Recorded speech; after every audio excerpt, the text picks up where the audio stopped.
What's up, you guys? It's Ninja Turtle with Blurdy.com, and I'm going to review Doctor Strange. I just came back from the movie theater not maybe less than an hour ago, and I'm going to have this video up on Friday morning so that way you can have this review before you go see it, or just determine whether or not you want to go see it. It is going to be a spoiler-free review.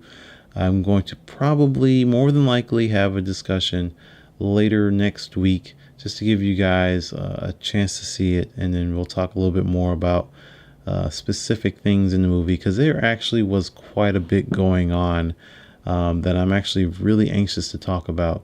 With that being said, I'm very anxious to talk about because it's actually a really good movie. Doctor Strange, I would compare to the Guardians of the Galaxy in that it is a property that a lot of people are not familiar with. Even though I like Doctor Strange quite a bit in the comic books, he hasn't had a significant ongoing series up until recently.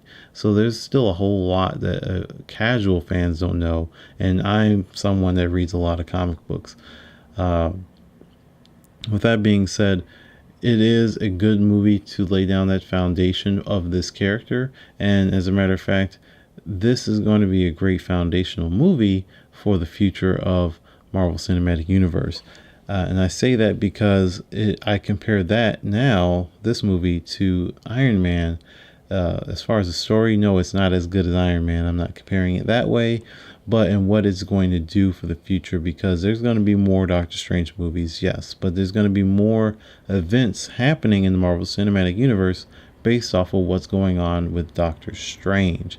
And that is what I'm going at. Like Iron Man, a lot of things came from the Iron Man perspective.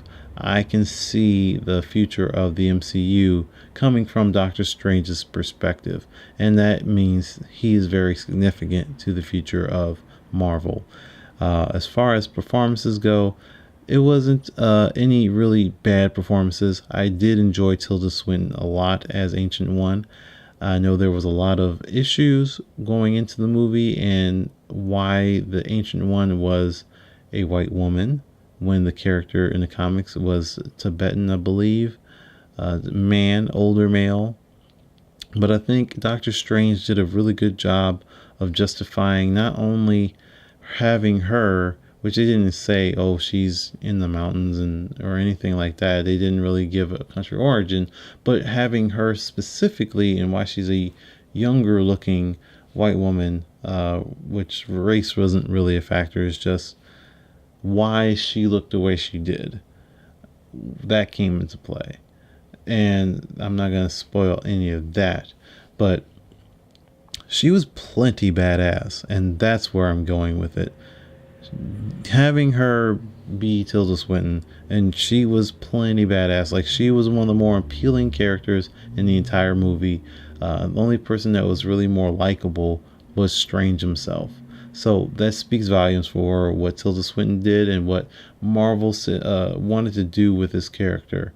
Carl Mordo, however, I don't have a ton of issues with him. Unfortunately, I didn't write down anything from the movie because I didn't bring a notepad or anything like that. I should have.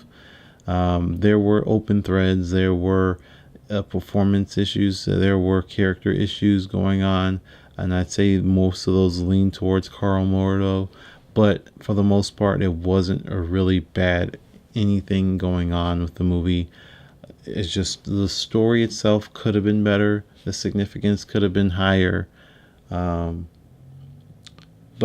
overall, the movie is solid. It's a really great movie. I will go also and say Mads Mikkelsen as Caecilius, that is the main villain of this movie, pretty damn good villain. Marvel's cinematic movies face a lot of criticism in terms of his villains, as that most of them haven't been really good or haven't been great translations from the comic books. See, like Ronan from Guardians of the Galaxy. And Mads Mikkelsen did a great job. Caecilius, I don't personally, off the top of my head, I don't really know much about the character. I don't know if he's actually a comic book character or they made him for the movie, but he did a good job portraying that character. He was actually likable, and it was an effective villain, more so than most. Loki is the only real viable villain that MCU has, and I really liked Caecilius in this movie. Maybe I'll talk more about that later. I'm going to give you a quick score on this. I do recommend it.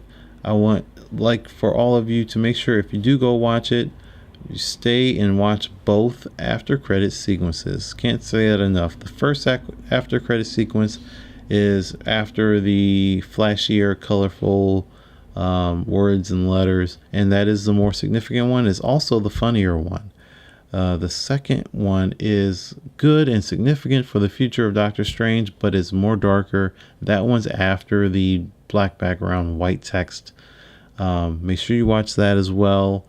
Again, if you're going to skip out on anyone, you can skip out on that one. But it is good and it is important, and there are two. I'm going to give Doctor Strange an 8.5 out of 10. I really dig the movie. The visuals were absolutely incredible. Make sure you watch it in 3D as well, because the colors are just going to pop a lot more.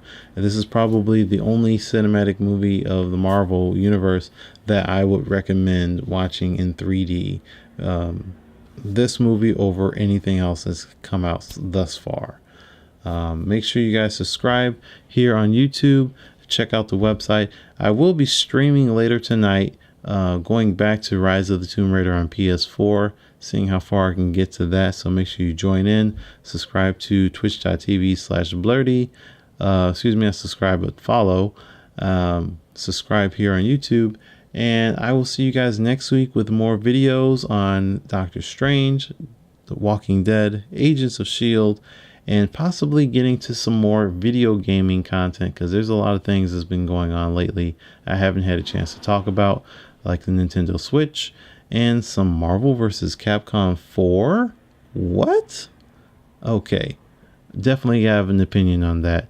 Make sure you subscribe, and we'll talk later. Peace.